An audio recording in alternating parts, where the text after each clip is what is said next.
Ustaz, mohon penjelasannya, bagaimana mendidik anak yang saat ini sudah dewasa dan sulit dinasihati karena kita kurang mendidiknya di saat mereka kecil. Bukan kita, Anda, saya tidak ikutan. Ya, saya sudah punya istri, punya anak, mungkin Anda yang tidak tepat. Apakah kalau anak-anak kita, anak Anda sudah menikah dan juga masih mempunyai tanggung jawab untuk mendidiknya? Dua pertanyaan. Pertama, ada orang tua yang merasa sulit untuk mendidik anak, memberikan nasihat saat dia dewasa. Coba istighfar dulu. Mungkin selama ini Anda yang kurang perhatian kepada anak. Saya pernah sampaikan kisah Nabi Ibrahim. Bagaimana seorang Ismail alaihissalam yang baru tumbuh usia 4-5 tahun belum balik, melihat bapaknya sedang bekerja atas perintah Allah, bergetar hatinya, tersentuh untuk menolong bapaknya. Walaupun ayahnya nggak minta. Quran surah kedua Al-Baqarah ayat 127, posisi paling kiri sebelah atas. Wa idh yarfa'u Ibrahimul qawa'ida minal baiti wa Ismail. Perhatikan, saya ajarkan sedikit bahasa Arab. Dalam uslub bahasa Arab, ungkapan bahasa Arab, kalau ada dua subjek mengerjakan satu pekerjaan, subjeknya disebutkan langsung di depan, maka ini menunjukkan porsi pekerjaannya sama, sebanding. Tapi kalau ada satu disebutkan di depan, yang kedua diakhirkan, ini menunjukkan bahwa yang kedua ini sekedar membantu yang pertama saja, tidak sebanding porsinya. Paham sampai sini? Sekarang perhatikan baik-baik. Wa idh yarfa'u Ibrahimul qawa'id, Ibrahim disebutkan. Dan ingatlah ketika Ibrahim diperintahkan oleh Allah meninggikan kembali bangunan Ka'bah yang sempat terkena banjir di masa Nabi Nuh alaihissalam. Wa Ismail, dan Ismail, Ismailnya diakhirkan. Padahal Allah bisa berfirman begini, misalnya di luar Quran, wa idh yarfa'u Ibrahimu wa Ismailul qawa'id. Kalau Ibrahim dan Ismail dua-duanya seimbang, tapi ini Ibrahim qawa'id baru Ismail. Ini menunjukkan Ismail ingin membantu bapaknya. Tahukah Anda, saat ayat itu disampaikan kisah kepada kita, ingin mengisahkan bagaimana seorang Ibrahim alaihissalam menerima tugas meninggikan bangunan Ka'bah, dikerjakan dengan segera. Tapak pertamanya disebut dengan maqam, sampai sekarang tapak itu dikenal dengan maqam Ibrahim. Saat akan membangunnya, kadalah meninggikannya, kadalah anaknya datang, melihat bapaknya bekerja, dia ingin menolongnya. Perhatikan, bukan dinasehati, bukan diminta, tapi anak tergerak untuk menolong bapaknya. Datang anaknya bawa batu. Batu bahasa Arabnya disebut dengan hajar. Kalau disusun-susun menjadi hijar. Kalau jadi bangunan disebut hujrah. Kalau jadi ruangan kamar-kamar disebut dengan hujurat. Maka dia mulai membantu bapaknya. Kalau bahasa kita, boleh nggak saya bantu? Dia bawa hajar, dia susun-susun. Begitu dia susun jadi bagian dari Ka'bah. Sampai sekarang disebut dengan Hijar Ismail. Hijar Ismail itu area dalam Ka'bah. Dan kalau kita sholat di dalamnya, itu termasuk sholat di dalam Ka'bah. Di dulu pada zamannya awal-awal masa Quraisy terjadi kebakaran, menimpa kemudian Ka'bah, ada kerusakan, mereka ingin memperbaiki. Cuman mereka tidak mau mengumpulkan harta yang tidak jelas. Akhirnya orang jahiliyah berusaha mengumpulkan harta yang paling halal. Tuh, orang jahiliyah bangun Ka'bah aja cari yang paling halal. Anda bisa bayangkan. Jadi mereka kumpulkan dan ternyata nggak cukup. Karena nggak cukup, kemudian area Hijar Ismail ini ya tidak tercukupi untuk kemudian dibangun pada area-area yang tertutup dengan area Ka'bah. Maka dibiarkanlah terbuka, sampai sekarang dipelihara keterbukaan itu, dan hikmahnya adalah Allah memberi kesempatan bagi orang yang ingin sholat di dalam Ka'bah. Bayangkan kalau tidak ada area itu, semua orang ingin semangat masuk, antrian macam-macam, tapi Allah berikan keluangan pada kita dengan area seputaran ini. Paham? Tapi intinya ada sentuhan dari anak melihat bapak bekerja, dia ingin membantu. Kisah keduanya dahsyat, lebih dahsyat. Quran surah 37 ayat 102. Begitu dia mulai dewasa, falamma balagha ma'ahu sa'ya, sudah mulai nalarnya matang, apa yang terjadi? Bapaknya melihat dalam mimpi, inni ara fil manami anni adbahuka. Papa lihat nak, dalam mimpi papa menyembelih kamu. Fanzur madza tara. Ini kisahnya. Berbagi bapak dengan anak. Lihat, berbagi, tukar, bagi pikiran. Bagaimana pendapat Ananda? Pendapat Ananda bagus, garis bawahi. Bagaimana pendapat Ananda? Anda tahu bahwa mimpi Nabi dan Rasul itu pasti wahyu. Dan kalau sifatnya wahyu harus segera dilakukan. Ibrahim bisa mengatakan begini, nah siap-siap ya, kemana Pak? Sembelih. Masya Allah, mudah. Tapi kenapa tidak dikerjakan? Ada hikmah di situ. Nanti saya di belakang saya sampaikan hikmahnya. Yang paling menarik, apa jawaban anak? Anaknya bukan protes, bukan marah, tapi meyakinkan dan menguatkan ayahandanya. Lihat kalimatnya, ya abati, panggilannya abati. Ketika anak dipanggil bunai dengan panggilan sayang, maka anak membalas dengan kalimat abati. Saya pernah sampaikan, ada abi, ada buya, ada abati, itu beda. Kalau abi itu panggilan hormat. Kalau buya, panggilan sayang. Bisa sayang kepada ayah secara biologis, atau sayang kepada ilmu yang dimiliki seseorang. Saya memanggil Buya Hamka rahimahullah. Beliau bukan ayah saya, tapi saya menyayangi keilmuan yang melekat pada beliau. Paham? Kalau Anda ingin menggabungkan antara abi dengan buya, maka gabungannya disebut dengan abati. Itu panggilan hormat dan sayang. Bapak memanggil sayang ke anak, anak membalas, lihat kalimatnya, ya abati, pa, demi sayang dan hormat nanda pada papa, if'al ma tu'mar, kerjakan sekarang yang diperintahkan, satajiduni insyaallah minas sabirin. Ayah pasti dapati saya seorang yang sabar. Teman-teman sekalian, maaf ya, kebanyakan orang taunya cuma diganti dengan sembelihan yang besar, sampai ayat 109 di surah As-Saffat surah 37 itu. Tidak banyak orang tahu ada peristiwa yang begitu menyentuh di balik proses penyembelihan itu, sehingga diganti dengan kibas yang luar biasa itu. Buka kitabnya Al-Akhlaq lil Banin, karya Ustaz Omar Ahmad Baraja, jilid yang kedua, warnanya biru, halaman 25, posisi paling kanan di sebelah bawah. Teman-teman sekalian, ada 3 peristiwa besar terjadi saat akan disembelih itu. Ketika Ismail mulai diikat, ikatan mulai terasa longgar. Kata Ismail, duhai ayahanda, tolong kencangkan ikatan ini, supaya nanti saat saya akan disembelih tidak merontak saya, dan tidak membuat ayah iba dan tidak jadi menyembelih saya. Lihat, supaya ayahnya sempurna menyempurnakan tugas. Kedua, duhai ayahanda, mohon tajamkan pisau itu. Tajamkan.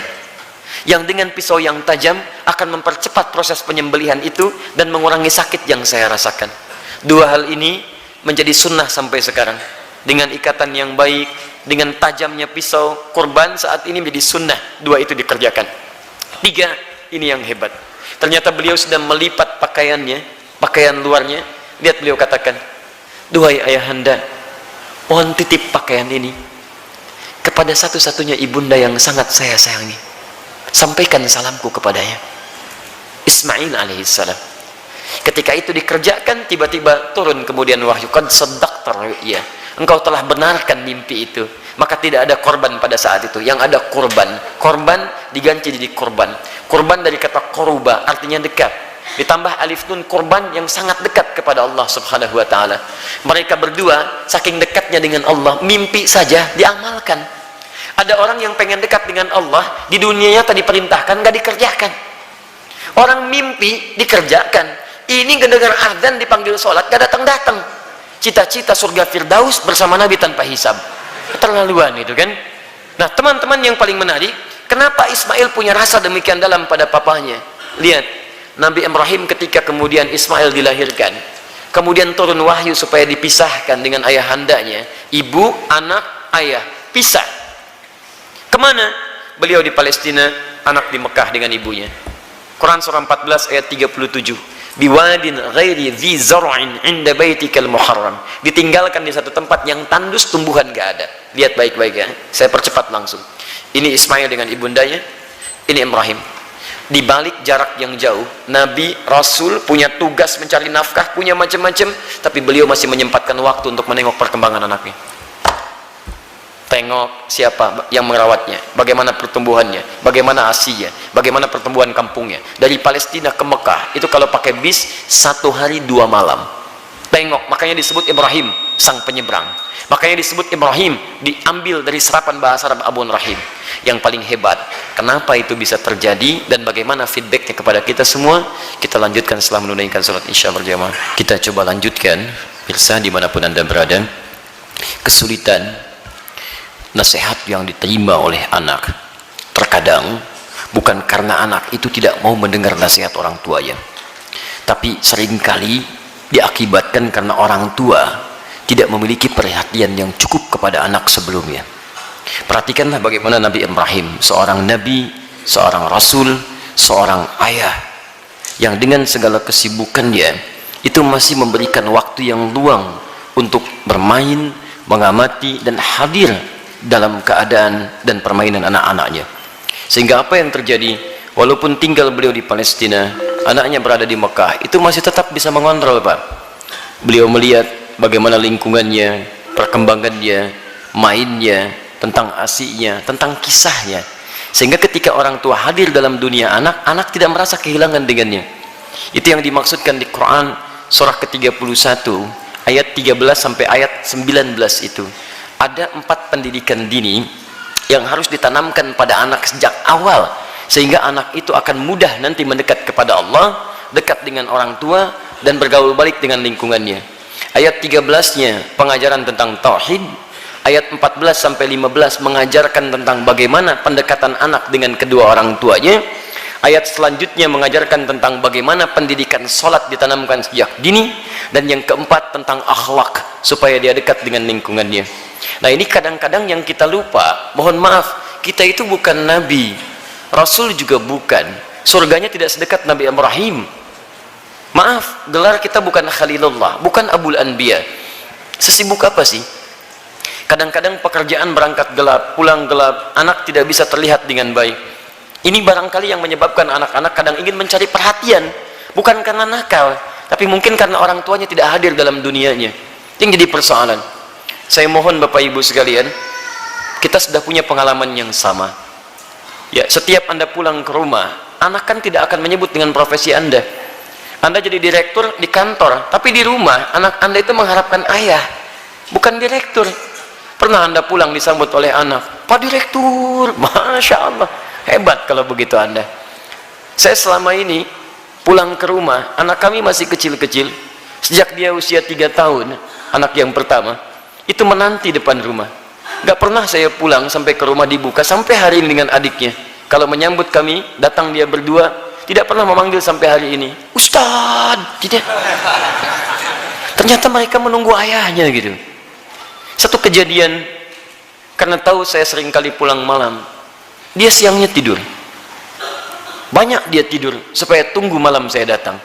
Ternyata kadang ingin menampilkan sesuatu, ingin menyampaikan pesan tertentu. Kadang ingin menyampaikan pesan bahwa saya sudah menghafal surat 8 jam tunggu-tunggu itu. Antum juga begitu. Anak antum mungkin menyiapkan karya macam-macam, cuman ketika pulang, beban pekerjaan Anda yang di luar itu kadang dibawa ke rumah, itu yang membuat kita tidak adil. Itu yang repot. Kadang-kadang masalah di kantor dibawa ke rumah. Nyampe ke rumah anak sudah menunggu, sudah menyusun senyum sebaik mungkin, ketika dibuka ayahnya cemberut. Papa, diam kamu. Hah? Kenapa mas? Kamu lagi ikut-ikutan. Ikut apa? Jadi nggak nyaman situasinya. Begitu saya datang tiba-tiba, Buya, main bola yuk. Main bola tuh. Main kita apa malam? Itu yang menarik. Sampai besoknya diceritakan sama bundanya, Buya itu capek kak, tunggu dulu ya, pijitin dulu bobok sebentar, baru main. Besoknya ditunggu, Masya Allah, di depan pintu, Buya, capek ya? Masya Allah, ayo sini bobok, kakak pijitin. Pijitin pak, bobok dulu, bobok merem, katanya merem. Begitu merem kita, baru semenit, ya bangun, main bola yuk. Masya Allah. Tapi itu tuh susah didapatkan lagi ketika dia dewasa. Jadi kalau Anda nggak dapat sekarang, besok Anda tidak akan bisa meraihnya. Karena itulah orang tua seperti Ibrahim alaihissalam memberikan perhatian yang dalam. Anak itu punya rasa. Jangankan mendengar nasihat bapak ibu, ya nyawa saja mau diserahkan kok.